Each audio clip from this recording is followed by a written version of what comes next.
Hey guys, welcome back. It's the end of the year, yay! But we have books unfinished. What are you going to do?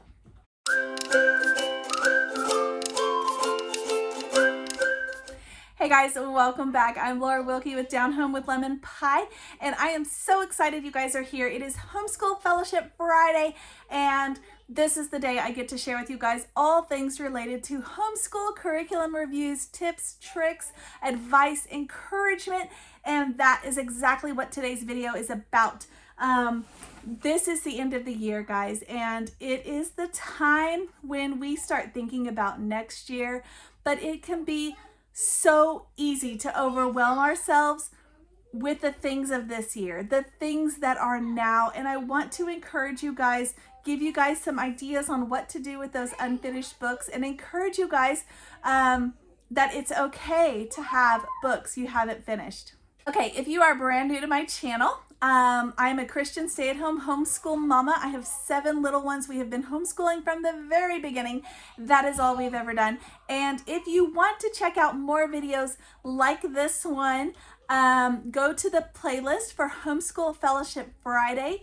It is linked, and you can find all the videos I've been doing on all the Fridays. There's also a playlist for Mother Culture Monday. If you are looking for parenting or motherhood videos, you can check those out there. Okay, so it is so easy to feel overwhelmed. I know that feeling when you are getting closer and closer each day to the end of the school year, and you're counting up the number of units or chapters or lessons until your child is done with a particular study or book, and you start stressing and you start feeling like, oh my gosh, they need to do 2 lessons a day, or they need to do lessons on Saturday or whatever. And I just want to encourage you guys to not focus on that, okay? I want to encourage you guys to focus on the part that you did do. Let's stop for a minute and take a deep breath. Can we just do that, mamas? Can we just focus on the things that we did accomplish? Because I am in that boat with you guys. I have, you can go back and watch my video from last summer when I was planning our curriculum for this school year, and I have things on that video that I said I was going to do, and we just didn't get to them. Things that we were going to study or accomplish that would have fit perfectly with this school year, and we just didn't get to them. And you know what, guys? That's okay. That is okay. You have so many options, and you don't need to feel like you failed or like you need to rush to fit it all in before summer starts, you know, because I feel like as homeschoolers, we get into this groove where we feel like we have to match with the public school. Like we feel like when their studies are done, we need to be done if we're not done already. And that's completely wrong. That's completely wrong. The school system that has been created with the timelines and the whole way it works is not necessarily correct. It's not necessarily the best way to do things, the best way to learn, the best way to teach. If you don't already realize, you probably are starting to, that summer break, when the kids are done with school, they start to lose some of those skills that you have already taught them. And that's one of the reasons I don't actually take off the whole school year or the whole summer break. We take a different path, I guess, for our school year, the way we structure it. And I've talked about that in another video. We do Sabbath schooling, where we do 6 weeks of school and a week off. In the summer, we just do a lightened load. But do not feel like if you have books that you have not accomplished, even if you try to stick to a regular school, traditional school schedule, do not feel that those books like have failed you or that you have to rush to fit everything in. Focus on what you have accomplished. If it helps you, make a list of the studies that you did learn, or even the units or the lessons, or how much you did accomplish. That is so, I guess, inspiring or encouraging when you can actually see, put it on paper, all that you actually did. And you can even do this either as a family or per child. and make a list of what you guys did accomplish. Go back and look at your pictures. You probably took pictures, or go back and look at your lesson plans and see the things that you guys accomplished and make a list. I bet you will be surprised at how much you actually attempted. And I want to congratulate you guys on that, because homeschooling is hard, parenting is hard, motherhood is hard, and it is so easy to get wrapped up in the world's way of doing things. So do not think about that. You do need to recognize that not everybody's going to learn the same way, guys. The people who created those books, the people who created those lessons, or who decided how many lessons to have or how many days a week you needed to do that, made them based on a perfect life. So if there were 180 lessons or something like that, that's assuming you never took a day off. You never had a break. You never had a sick kid. You never had something come up and you couldn't get to it, or you never had this or that. And obviously you do, because we live a real life. And so obviously you do. So you just need to remember that these lessons were created. I remember doing that with my oldest when she was very little and feeling like we needed to rush to get things completed before the summer break. And I remember even other people asking us, are you guys done for summer? Are you guys done? And I felt like, yeah, we're done. And I felt like such a failure because I didn't have everything completed, but everybody else was done. And I felt like we should be done too. And the truth is, yes, we needed a break. We absolutely did.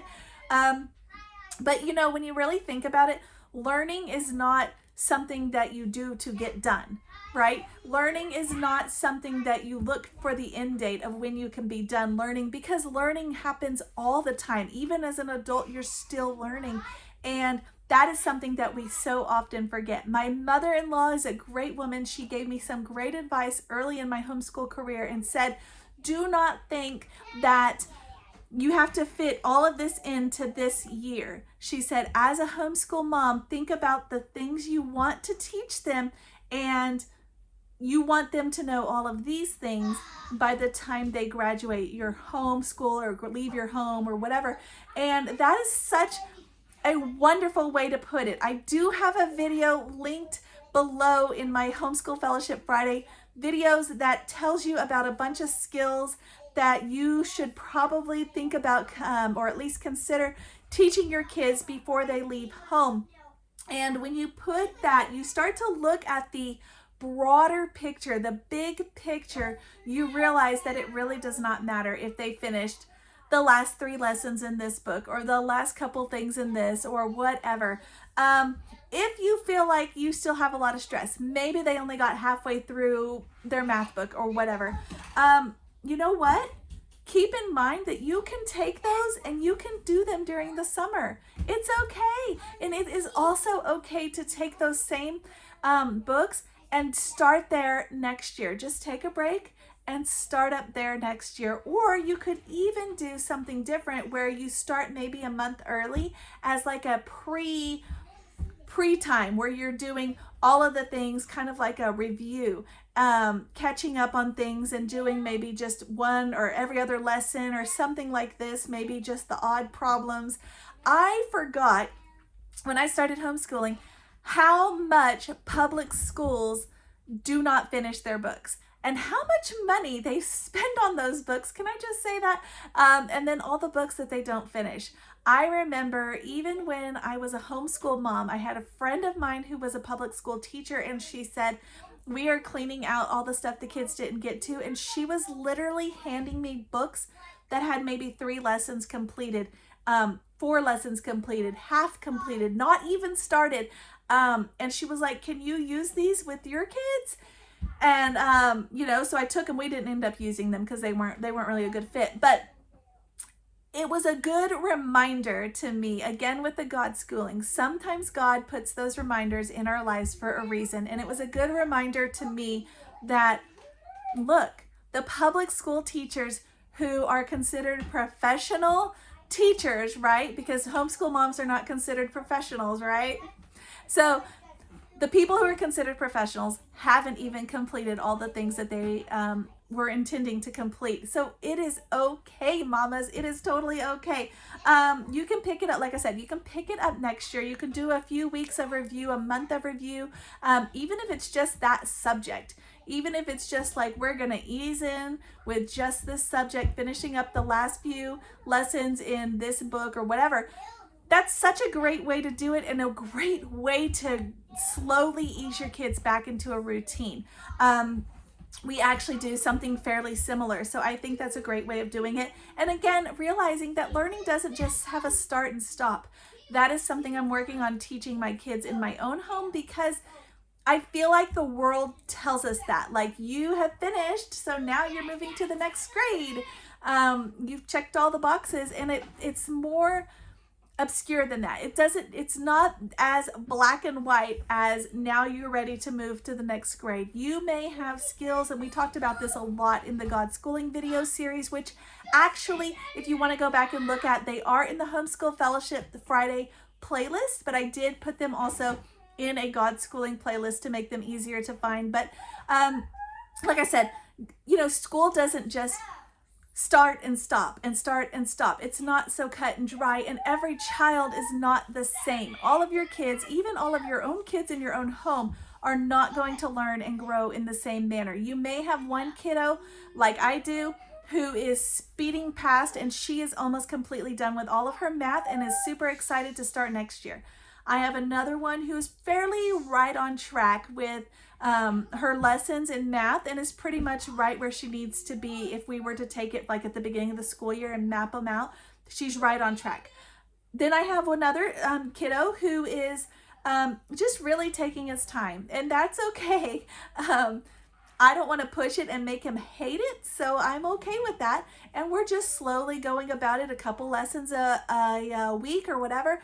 We'll probably continue right through summer with that guy, and that's okay. There's nothing wrong with it. It won't be full load of school. It'll just be that, and kind of will probably be better because it'll be a constant, consistent reminder of those skills. So I think that's perfectly fine. It's also a good motivator if they want to have, a video game time or something like that. Go ahead and do a math lesson for me. No big deal. And it does help with that. So mamas who are coming up to the end of the school year, congratulations, mamas. It is the end of the school year. We have worked hard. We have done a ton of work. You guys, I have been with you the whole time. You've been with me, and we're down to the end, guys, of what you would consider traditional school year. In our home, we do a little different school year, like I said, but for the rest of you who follow the traditional school year, this is the end, guys. You did great. Focus on what you did. Focus on the accomplishments. Make a list. You'll be surprised. And you know what, mamas? Don't stress over those unfinished books. It is totally okay to toss them if you want.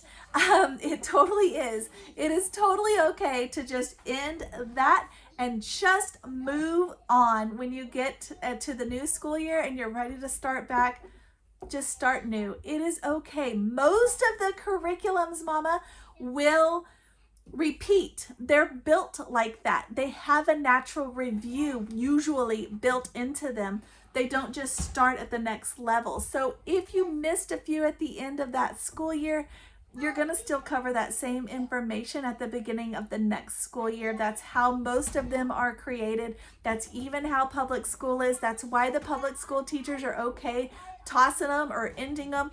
And think about all the things they do anyways. They do field days. They do field trips. They do assemblies. They have all these interruptions, school parties or whatever, just like we do.